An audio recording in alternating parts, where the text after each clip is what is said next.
So today I'm going to talk about some news which is coming, particularly the hawks who are saying that India should be aggressive and teach a lesson to China for what they call as a misadventure in eastern Ladakh. And this is amplified by the self-serving jingoistic media, particularly Republic TV, Zee TV, and some Hindi news channels. And these people are doing a great disservice to India, and they want to destroy what is left of India. War never solves anything. Aggression will be replied by aggression. The same jingoistic feelings will be on the other side also. You are never going to achieve any durable peace by waging war. So today, that's why I thought I will talk about the various wars fought by India since independence. Throughout history, most of the wars have been fought for territory, the lure of the land, the lust for the land. Very few wars have been fought for other reasons like trading reasons. The one important thing which comes to my mind is the war fought in the medieval time by Rajaraja Chola and Rajendra Chola in Southeast Asia, that is believed to be for trading reasons. The Chola Empire, which has been founded on the wealth created by trade with China and Southeast Asia, they prevented Southeast Sailendra dynasty in what is present day Sumatra, prevented that trade, so a punitive expedition was sent. But other than that, essentially wars have always been fought for land, control of land. So the problem has been always with the erstwhile princely state of Jammu and Kashmir. So this is the undivided, the thick black line which I am showing it to you is the original undivided state of Jammu and Kashmir. So this has been the bone of contention not only between India and Pakistan but also between India and China. So the beautiful vale of Kashmir, which some people call it as the heaven on earth, the Dogra kingdom, which was created on the demise of the Sikh kingdom after the death of Maharaja Ranjit Singh. The Dogra kingdom, though the king was a Hindu, the undivided kingdom, which includes Ladakh also, huge area, landmass, but with very less population, low population density because of the mountainous terrain.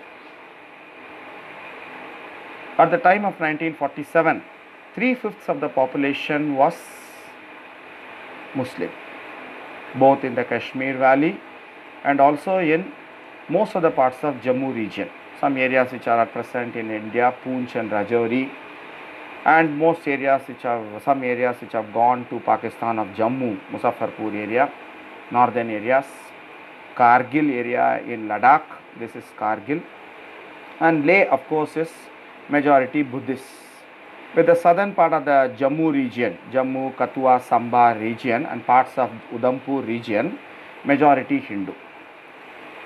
But 3/5 of the population was Muslim. So the Maharaja, essentially Hari Singh, in 1947 wanted to remain independent. He wanted to become an independent king. But both India and Pakistan were pressurizing him to join with them. So he signed a standstill agreement with both India and Pakistan. That means that he wanted more time to decide whether to join with India and Pakistan. But India was close not only to Maharaja Hari Singh, who was a Hindu, but also to the most popular leader of Kashmir Valley at that time, the Sher-e-Kashmir, Sheikh Abdullah. So Pakistan was worried that ultimately Kashmir, Jammu Kashmir, the erstwhile state of the princely state of Jammu Kashmir will join with India. So they sent tribesmen and irregular army men into the Kashmir Valley to occupy.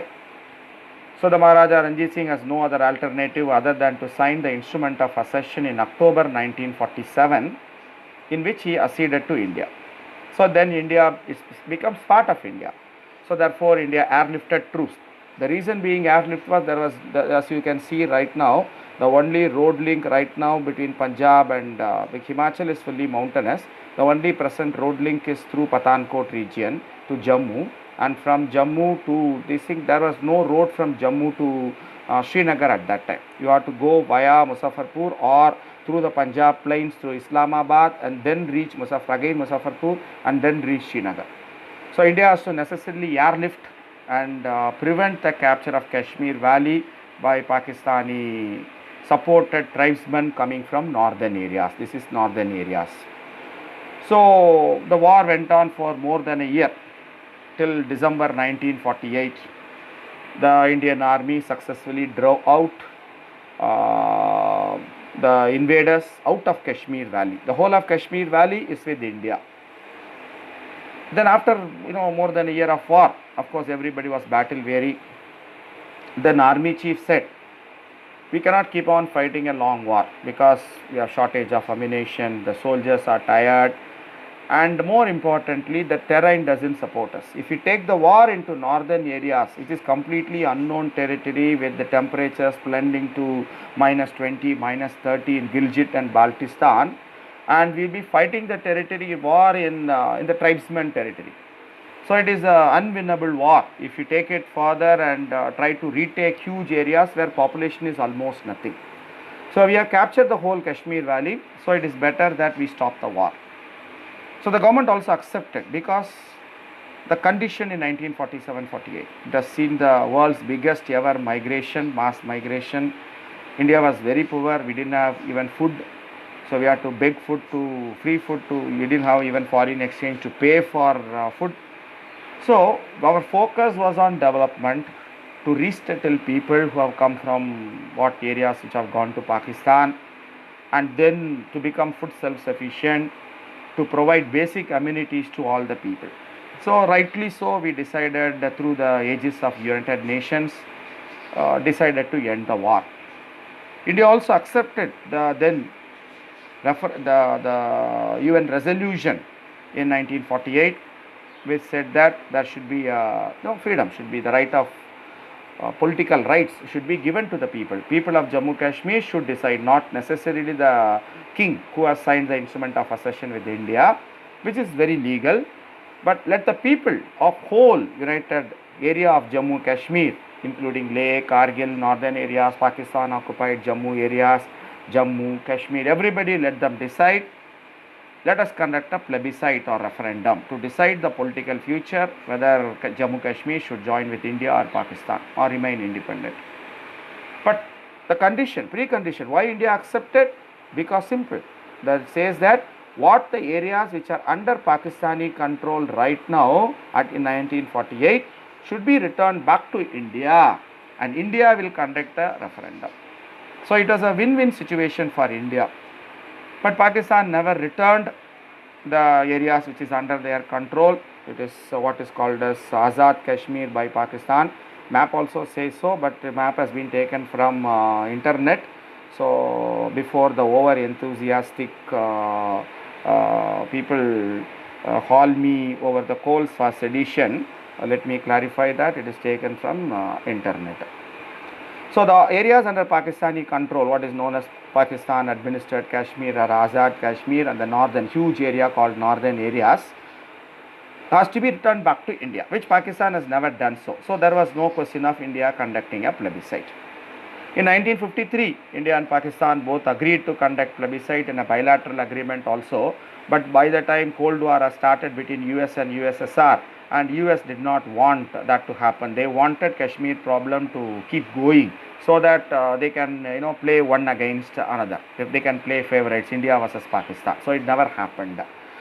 So the war in 1948 was a limited success for India because we drove out Pakistani irregular army out of the most populated areas, that is Kashmir Valley. So Kashmir Valley still stays with India.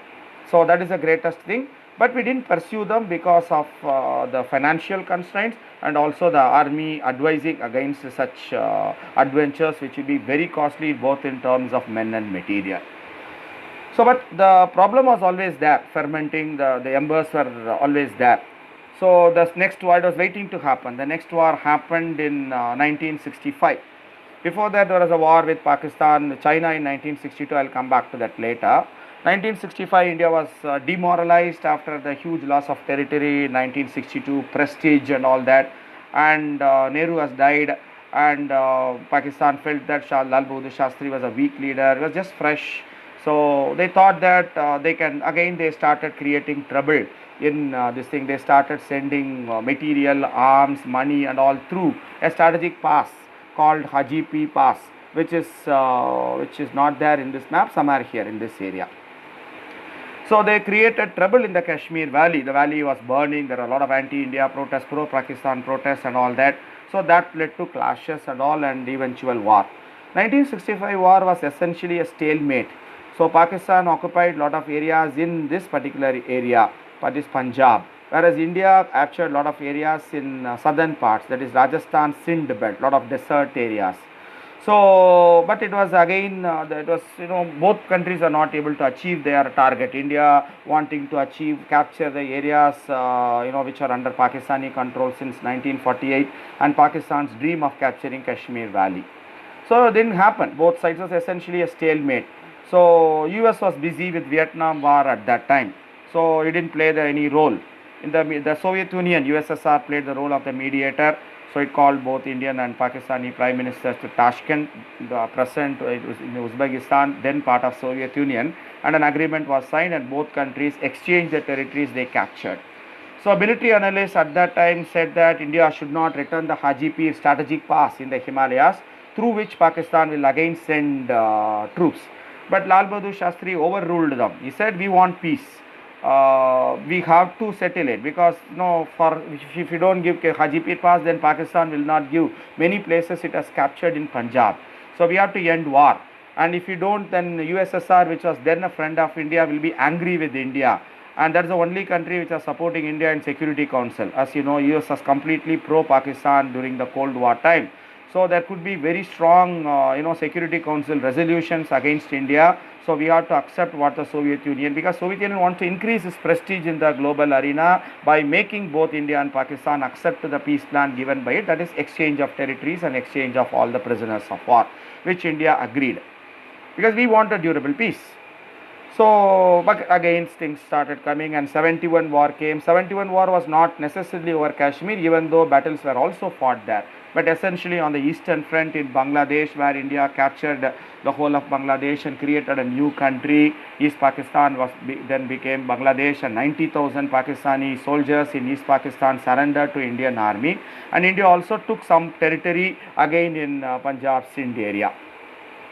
Then in 1972, there was a peace conference in Shimla. So India being definitely the undisputed winner in the 1971-72 war. That was a tactical masterstroke by Indira Gandhi, because she waited, because we know that Pakistan and China become very close friends by that time, and China will definitely help Pakistan. So she waited for the winter. So the passes to, in winter, because of the snow in the Himalayas, China cannot attack India, because then we have to fight a two-front war, and the liberation of Bangladesh would be impossible. So she waited for the winter to set in, and therefore only in December India started attacking East Pakistan to liberate it. And the world opinion was also favorable to India because of the atrocities committed by Pakistani army in East Pakistan, and the millions of people who have migrated to India.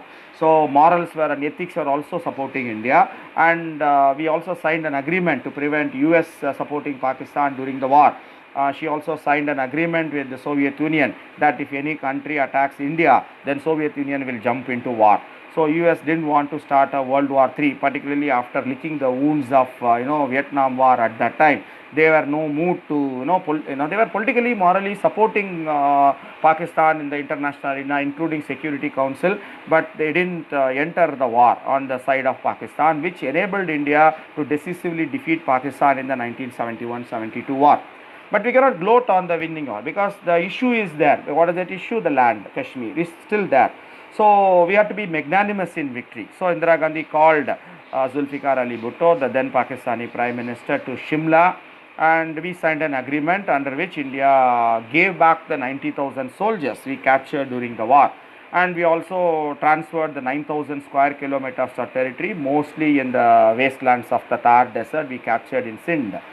So, but the most important thing, success of that 1971-72 war was what is presently known as LAC, line of LOC, line of control, which is de facto border between India and Pakistan since then, was signed at that time. So you can see very clear. Oh, it's not that.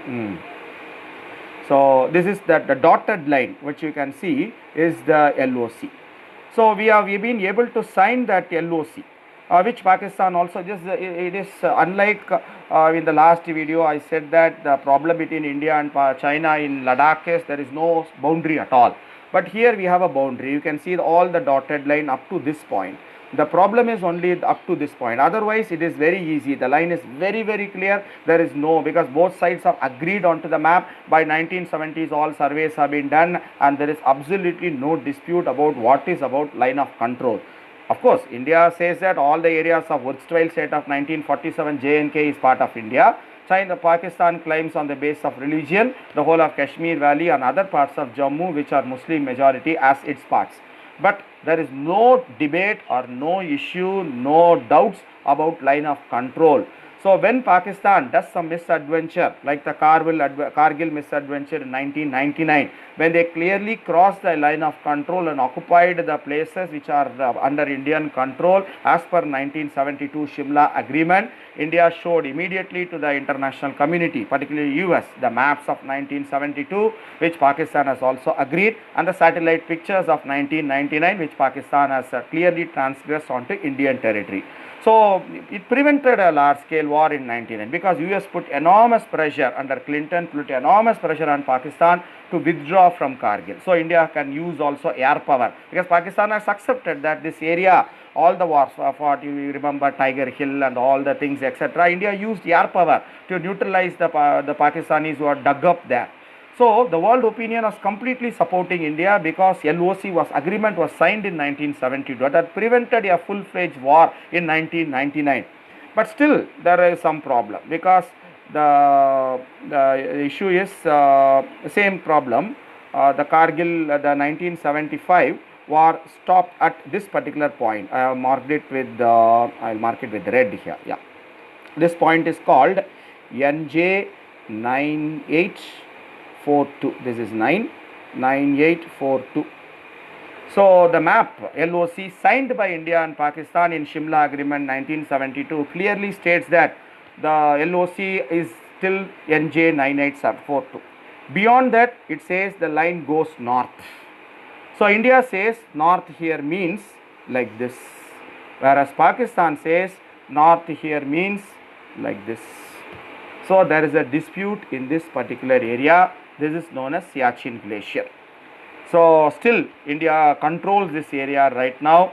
The heights of this is in Karakoram mountains, specifically called the Saltoro range, Siachen Glacier, very close to Mount K2. K2 is somewhere here.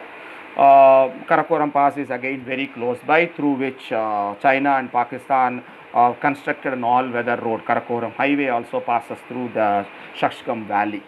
So the Siachen Glacier is still the bone of contention. We have not yet agreed upon that. So still that prevents any settlement.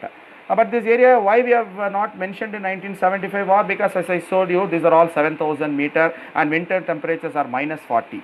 Every year both Indian and Pakistani soldiers, hundreds of them die, not because of enemy fire but because of frostbite. So we have to spend thousands of crores of rupees every month just to replenish the stores of the soldiers stationed in the Siachen Glacier. You can see that white mark there, that is the Siachen Glacier, the world's highest ever battlefield with the average height of more than 6,000 meters on the mighty Karakoram range, the roof of the world. So that's one small area which is disputed. Otherwise, India and Pakistan have a very settled boundary called line of control. Any future agreement between India and Pakistan must take the ground realities into control. So hopefully LOC will sometime become the accepted international border. Yes, there are some small dispute between India and Pakistan also exists. That is in Gujarat Sindh boundary, what is known as Sar Creek. Very small. Creek is a small inlet of the sea into the land. So India says that the Sar Creek, the boundary should be in the middle of the creek. Pakistan claims the whole creek as its own territory. So that is the small dispute, because that is over some exclusive economic zone in the sea, which could have some future oil and gas deposits. But that is a very small dispute compared to the big Kashmir dispute. So this is the big problem. Of course, the 1962 war with China, 1960, Zhou Enlai, the Chinese Prime Minister, came to India after signing a border agreement with both Nepal and Myanmar, and he offered a very honorable peace deal. So Aksai Chin, by the time China has constructed an all-weather road from Tibet to Xinjiang. So I have mentioned about all that in my previous video. People who have doubt, please refer back to that video. He said de facto it is under their control. So he said, you accept Aksai Chin as our territory, and in lieu of that, Arunachal Pradesh, we will drop our claims over it. We will recognize Arunachal Pradesh as your territory. But India refused. There was a beautiful book written by one Mr. Maxwell, India's China War. In that he says that Nehru was unnecessarily nationalistic or patriotic in that. The deal was a very good deal for India, for India and China, who were developing countries at that time, and he should have taken it. But probably the media pressure on him didn't allow him to do so. If that agreement was signed in 1960, 1962 war would not have happened, and all the troubles, including the present dispute in Pang Song So Lake and Galwan Valley, all those things would not have happened there.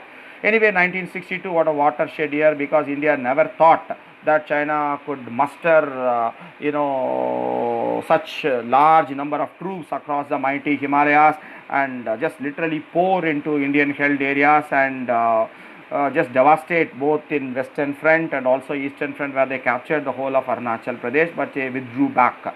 But Aksai Chin, they are holding on because it is strategically not important to India, but it is very important for them, because it is the only area through which they were able to connect Ladakh and Xinjiang, the two far-flung provinces, always the trouble-making provinces, because Han Chinese were not majority at that time, neither in Tibet nor in Xinjiang.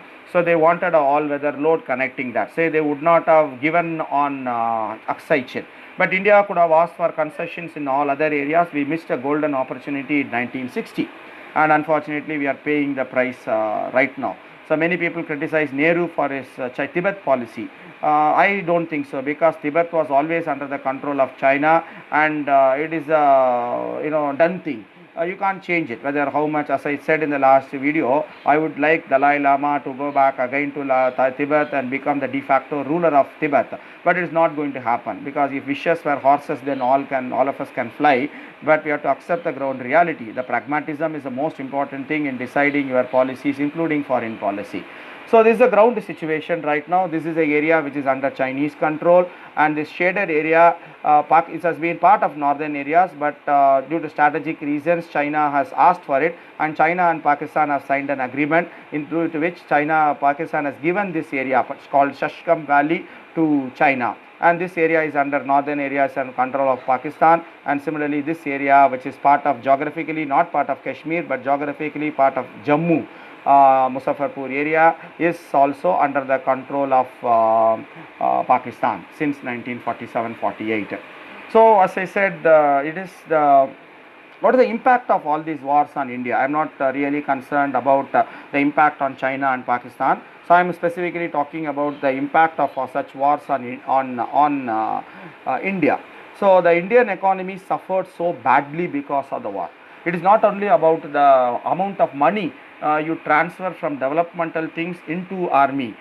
You set back the development by few decades, and all the time and energy of the policy makers is on devising military strategy, not thinking about the basic things, providing basic amenities, education, health, food, infrastructure building.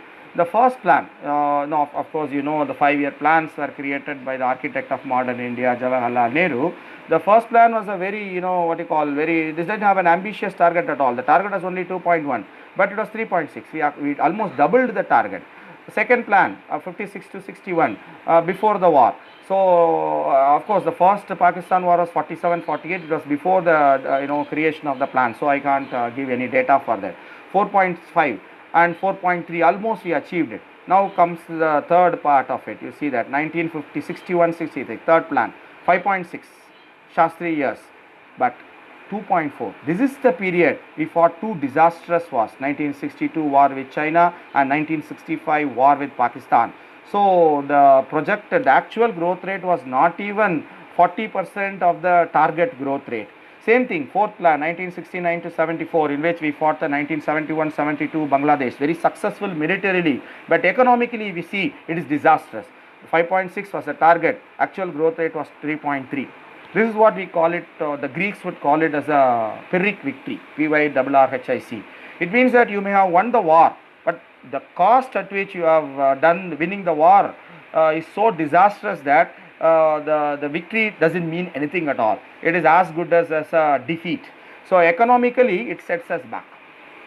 In fact, the reason why India has grown a lot in the 80s, in the 90s, the growth rate increased to more than 5% in the 80s. The same thing was maintained in the 90s, and in the 2000 we reached 12% growth rate under the glorious years of 2005 to 2009. That is not only because of the economic change, but due to the peace dividend, what I call it as a peace dividend. No wars were fought since 1972 because we have fixed the line of control with Pakistan, except in Siachen Glacier where some minor skirmishes happen. But no major war has been fought by India since 1972. That is the peace dividend. We can focus all our energy, all our finances on developmental things. So that is the most important thing. The jingoistic people, the hawks will keep on telling you, because you are not going to force. Because as you can see that, I'll give you some more data to buttress my points. So India's, this is official data, military expenditure is $71 billion. That is because I want to compare with Pakistan and China, but in rupees, if I say, that is 4.7 lakh crores. It is the official budget, this year budget, 2020-21 budget given by our great intellectual Nirmala Sethuraman ji. But if you see the Union government's education budget, it is around 98,000 crores. And if you see the health budget allocation is around 69,000 crores. Put together, it is 1.65 lakh crore, education and health, whereas defense budget is 4.75 lakh crores. So that is 2.5 times more. What we are spending on defense is 2.5 times more than what we are spending, Union government spending on education and health. This is the reason why India is still a third world country, and our rank and score in United Nations, the UNDPs, HDI are so low. We cannot grow because we are spending too much on defense, because we have unsettled borders with both Pakistan and China. So India's defense military expenditure is 71. China, of course, much bigger economy, so $262 billion. You can say that it is around 3.5 times more, but China's economy is around 5 times more than that of India. So that means India is spending much more in terms of percentage of GDP, 2.1%, whereas China is spending only 1.85% of its GDP.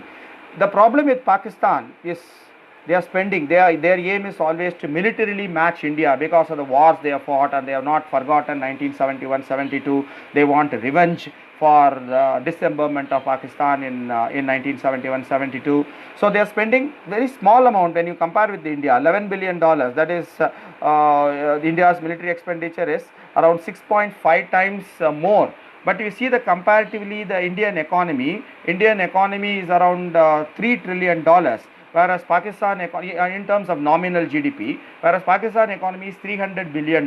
Indian economy is 10 times more than that of Pakistan. But Pakistan's military expenditure is only 1/6 of India. So that means they are spending much more than. So that is the reason, as a percentage of GDP, they are spending 3.6%. That means they cannot focus upon building infrastructure, pathetic infrastructure, roads, railways, no industries. The incremental capital output ratio is very high. Whereas China has focused upon its infrastructure. That is why it became the factory of the world. Because of huge improvements in its railway, in its ports, in its airports, they are able to reduce the manufacturing cost. So that is why nobody can beat China in manufacturing there. India is not able to do so, but Pakistan is disastrous. So do you want to go increase the military expenditure, keep on fighting your jingoistic chest thumping wars and make people die? Yes, in the war you may capture some territory and you may lose some territory. Few hundreds of jawans may die, maybe thousands may die. But if you keep on doing that, millions of people will slowly die. People will die of hunger and of poverty, and people will wallow in illiteracy. This is the disaster brought by war. So, can you win a war? People talk about fighting war with India and China and all that. Is it possible? So, 2 days back, Stockholm Institute of Peace Research, which is the nodal agency for this, has said that India has got 150 nuclear weapons, whereas Pakistan itself has got 160, and China has got more than double. So, with the nuclear armed enemy, there is no victory at all, because Pakistan doesn't have no first use policy. If they think that they will lose a conventional war over Kashmir, they won't hesitate to use nuclear weapons, particularly targeting mega cities like Greater Delhi and Greater Bombay, killing, massacring thousands of people. Of course, India will also do the same thing in Lahore. Lahore you can't do because it's too close to Indian border. Karachi, Islamabad can be devastated with retaliatory strikes. But is it winning? Is what called a Pyrrhic victory. You kill my people, I will kill your people. Is not a victory for either. It's a loss. It's a lose-lose situation, not a win-win situation. The same thing, if you talk about, I am deliberately not talking about the number of soldiers, because modern warfare is not about soldiers at all. It is about, the wars are now fought from thousands of kilometers away from missiles. India's longest missile Agni is 5,000 kilometers. It can't even reach Hong Kong. Forget about Beijing and Shanghai, the two major cities of China. But all Indian cities and population, including Kanyakumari, is also within the range of Dongfeng 41 Chinese missile with 15,000 kilometers. And even Pakistan has 2,500 meters but Shaheen ballistic missile. That is enough to cover from Lahore. If they launch, it can even reach Guwahati and beyond. So whole of India is within Pakistan's range. Whole of Pakistan is within India's range. But not even half of China is within India's missile range. So that is the problem. So China has huge advantage in naval warfare, particularly in submarines. The bracket I have given 16, 74 and 8 are about submarines. And China has mastery over naval, because their aim is to not to take on India but to take on the US supremacy both in Pacific Ocean and Indian Ocean. That's a different story altogether. So China enjoys a huge advantage in conventional warfare over India. And if as I said in 1971, Indira Gandhi prevented China from joining Pakistan in a war with India by starting the war in winter. But today that is immaterial, because the wars are not physically fought by Chinese army crossing into Indian army across the process in the mighty Himalayas, because they will just rain missiles on India or just pour bombs with their long range fighters and bombers, etc. there. So the whole idea of Pakistan has developed long range cruise missiles which are impossible to detect. India's maximum cruise missile BrahMos is having a range of 290 kilometers, whereas Pakistan's Babar cruise missiles are 700 kilometers. And in February this year, before the lockdown, they have tested a air version of that missile also. That has a range of 600 kilometers. From Lahore to Delhi, it is only 450 kilometers. That means a Pakistani plane can still be in Pakistani airspace and fire this missile, nuclear tipped missile, probably into Delhi, destroying millions of people, killing millions of people and infrastructure. So that is a danger. You can't win any war right now, because you can keep talking about 56 inches and people who have no idea about the war, the misery it brings, and the development will be set back by decades. So we have, last 2 decades or so, we have brought millions of people out of poverty. Though India still has a maximum number of poor people below the poverty line, people who are earning less than $1.7 per day, as per World Bank's estimates. India has a maximum population. We can't afford to, because already coronavirus has destroyed the livelihoods and lives of people, migrant laborers. We know their plight. Are you going to foolishly start another war? And India will be devastated if there will be a two-front war. With even with Pakistan, it is impossible to win outright any war, simply because of the nuclear weapons. Secondly, India has conventional superiority over Pakistan, fighter aircraft or tanks. Okay, this is something wrong. It's not 3.6 tanks. naval ships, everything India has superiority. But traditionally, India has armed forces around 1.13 lakh. Pakistan has around 6 lakh. So roughly around 1:2:1. Traditionally, military strategy. The war is, of course, is not going in horses, taking your sword or lances and shouting Har Har Mahadev. It is not that kind of war we can fight these days. Still, conventionally it is said that an attacking army need to have 5 times more force than the defending army, whereas even in numerical soldiers, India has only around 2 times more strength than Pakistan. So it is not possible to win any war at all. The thing is very simple. We have to sit down and talk and resolve all the whatever issues we have. As I already said, the 1960 Zhou Enlai formula, that India has to accept that Aksai Chin as part of this thing, and China will accept that Arunachal Pradesh will be part of India, should be the starting point.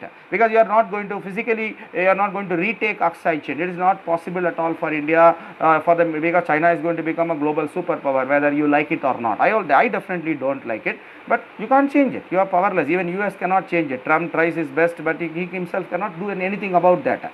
So, but China may not accept it right now, because they may want the Tawang route. At that time, they were ready to give up the claims even on Tawang in Arunachal Pradesh. Now they may not. But we need to talk. We have to give and take and do that. Same thing is also true with Pakistan also. If you say that I won't talk, you are increasing the tensions. Of course, peace has two meanings. One is external peace, that peace and tranquility along the borders. That there is no need for army to be patrolling the borders. Only the border security agencies like BSF, Indo-Tibetan Border Force, and Pakistani side, their rangers should be patrolling it. We should de-escalate. We should disengage. But the second part of the peace is internal peace. That means there should be, in India in the last 6 or 7 years, there has been, nobody will invest because of law and order problem. The state or deep state, what you call as a deep state, could create a riot, a communal riot anytime they want it, because they want to win some state election or the national elections. Deep state, it's a one which really controls that state. In US, it is the military industrial complex, the big corporates. In Pakistan, it is ISI. Whereas in India, it is a Nagpur-based organization, which is a deep state. They want to create this ferment, because that will give them electoral dividends. But when there is no internal peace, when there is no external peace, a country cannot develop. This is the bottom line. The so-called nationalists are actually anti-nationals, because without understanding the reality, without even having an iota of understanding of basic economics, basic finances, they are just trumping up, 56 years, my sabak sikaunga, my ek sar katenge to my 100 sar katunga, kind of things are good to maybe to win elections. But you are doing a great disservice to the millions of people who are below poverty or just above poverty, who will be pushed back into poverty because of your foolish policies, and you are never going to win any war also, neither a conventional war and definitely not a nuclear war. We are going to kill them, and we are at the same time we are going to die ourselves. Do you want that?